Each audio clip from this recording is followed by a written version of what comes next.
turning to the audience and shouting, "I didn't kill anyone, I'm just a patsy"?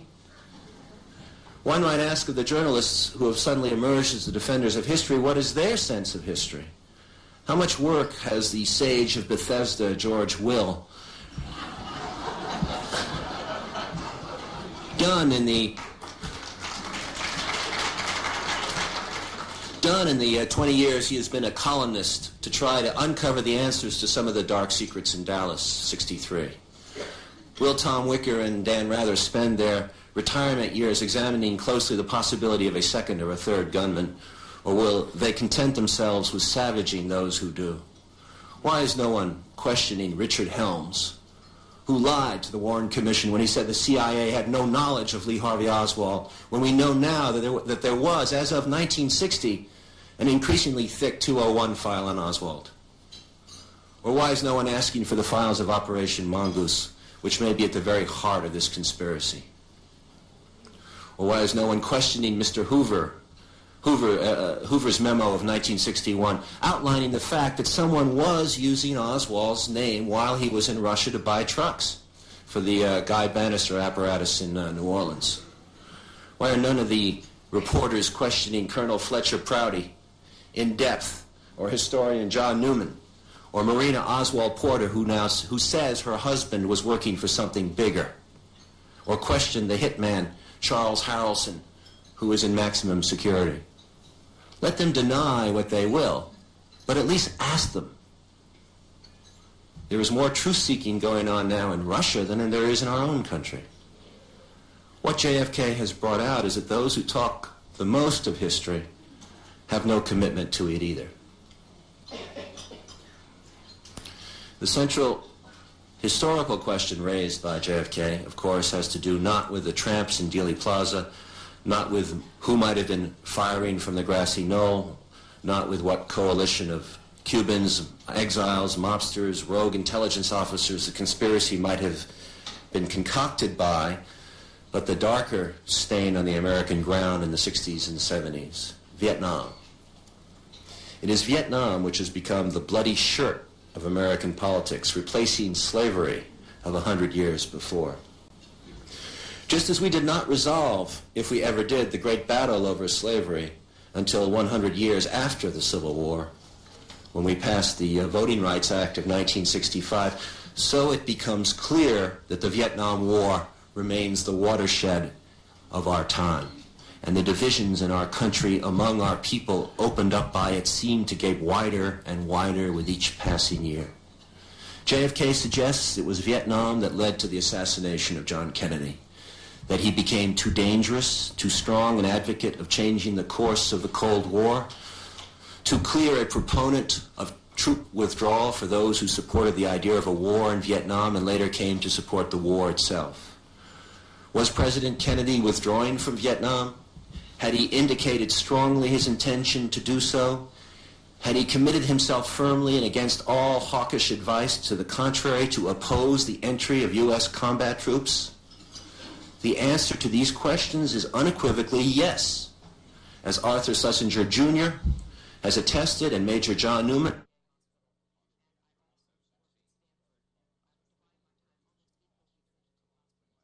Now, a major work coming next month, when it is published, will surely contribute more heavily than any other volume of immediate military history to the solution of these questions. Major Newman makes it very clear President Kennedy signaled his intention to withdraw from Vietnam in a variety of ways and put it firmly on the record with the National Security Action Memorandum 263 in October of 1963. Those who try to say it was no more than a call for a rotation of troops or a gimmick, and that the Johnson NSAM 273 within a week of the assassination merely confirmed the policy, ignore the obvious question. If LBJ was merely continuing Kennedy's policies, why was it necessary to reverse the NSAM? So the protectors of Vietnam, the new waivers of the bloody shirt, leaped to attack the central premise of JFK. Oliver Stone is distorting history again, they say, even suggesting that John Kennedy was positioning us for a withdrawal from Vietnam. By even suggesting that I am distorting history. But these defenders of history had very little to say 5 years ago when it was suggested in the motion picture that Mozart had not died peacefully, but had been murdered by a rival and second-rate composer. Where were all our cultural watchdogs when Peter Schaeffer was distorting history with Amadeus? The answer, of course, is that it wasn't worth the effort. 18th century Vienna, after all, is not 20th century Vietnam. If Mozart was murdered by Salieri, it would not change one note of that most precious music. But if John F. Kennedy were killed because he was determined to withdraw from and never send combat troops to Vietnam, then we must fix the blame for the only lost war in our history, for 56,000 American dead, and for an as yet unhealed split in our country and among our people. I have been ridiculed, and worse, for suggesting the existence of a conspiracy, as though only kooks and cranks and extremists suggest their existence. But this is the wrong city in which to ridicule people who believe in conspiracies.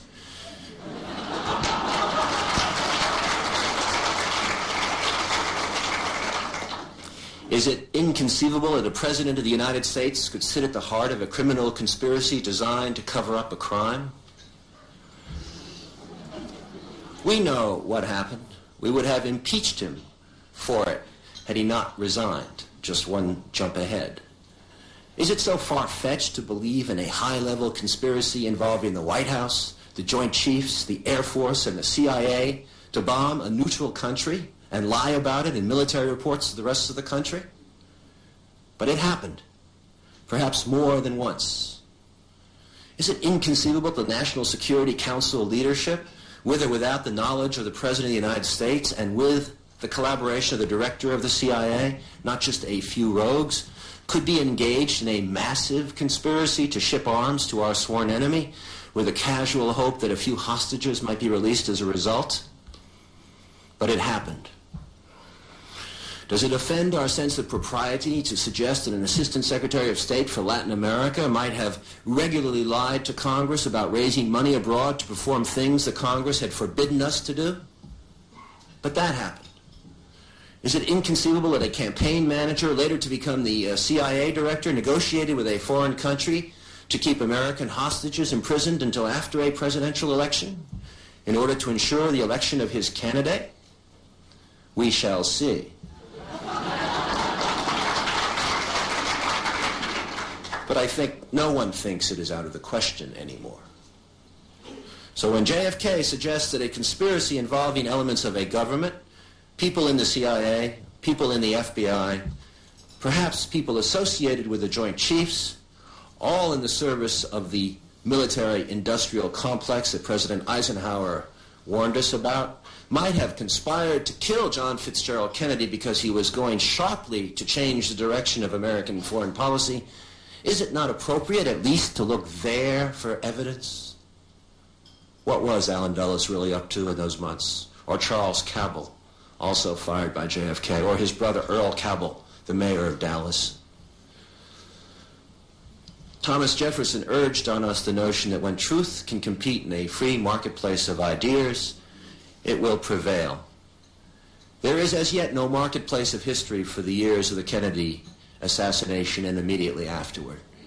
Let us begin to create one. What I have tried to do with this movie is to open a stall in that marketplace of ideas and offer a version of what might have happened, as against the competing versions of what we know did not happen, and some other possible versions as well.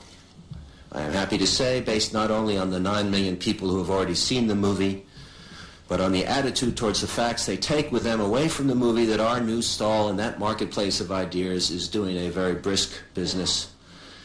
And we expect by the time this film is played out in video cassettes, etc., that another 50 or so million Americans will have a little more information on their history. I am very proud that JFK has been a part of the momentum to open previously closed files in the matter of the assassination. Congressman Louis Stokes of Ohio, who chaired the House Select Committee on Assassinations, has announced his willingness to consider the opening of the files, closed until, as you know, the year 2029.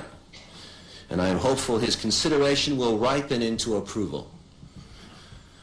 In addition, Judge William Webster, formerly the director of the Federal Bureau of Investigation and of the CIA, has indicated his strong opinion that all of the files, House, Committee, CIA, and FBI among them, be made public. A proposal I was extremely pleased last weekend to see endorsed by Senator Edward Kennedy. In the meantime, we are grateful to Congressman Stokes, Congressman Lee Hamilton, Judge Webster, Senator Kennedy, and others who have indicated a willingness to consider opening these files. Now, if the Army and Navy intelligence services will join suit, it is my hope the American people will have the full truth of this assassination. Thank you.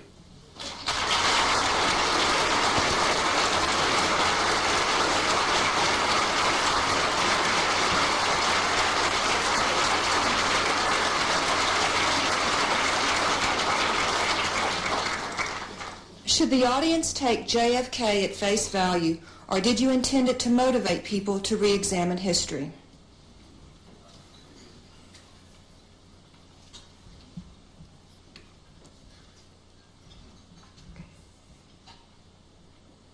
Well, I honestly don't answer. I don't understand this question. I think I've answered it in the above speech. These are one of these questions that are written before the speech, I suppose. Obviously, it's intended to make people think and to re-examine their history. How in the world could the CIA, the FBI, the Mafia, the anti-Castroites, pro-Castroites, all involved, have all been involved and someone not break by this time?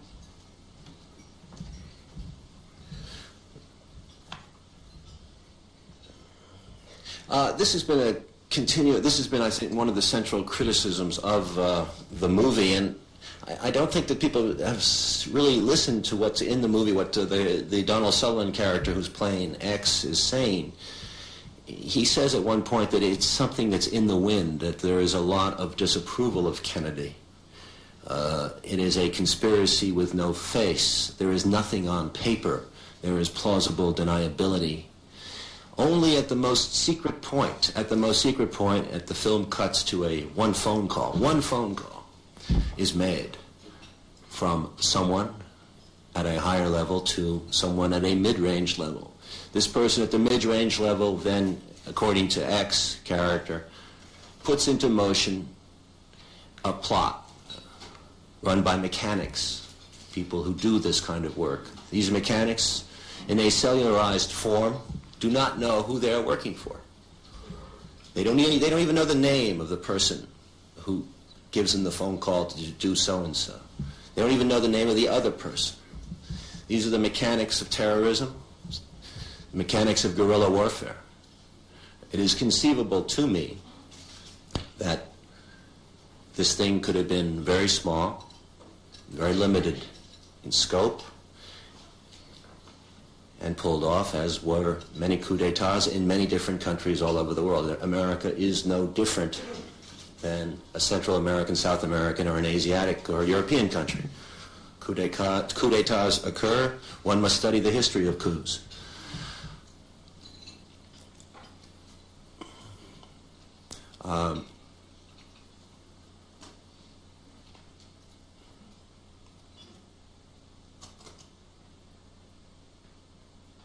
The issue of the larger issue is, I think what we point to in the movie is that there seems to be a silent consent to a cover-up, to a cover story, to a belief that Oswald did it alone, and under those conditions, we get into the concept of two conspiracies. One conspiracy to kill the president and another conspiracy to cover it up.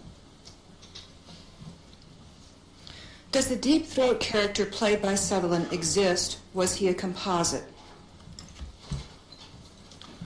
I'm very glad this is asked, because so many people have asked me when they come out of the movie, who is X? And I think that many of our critics and our enemies have used...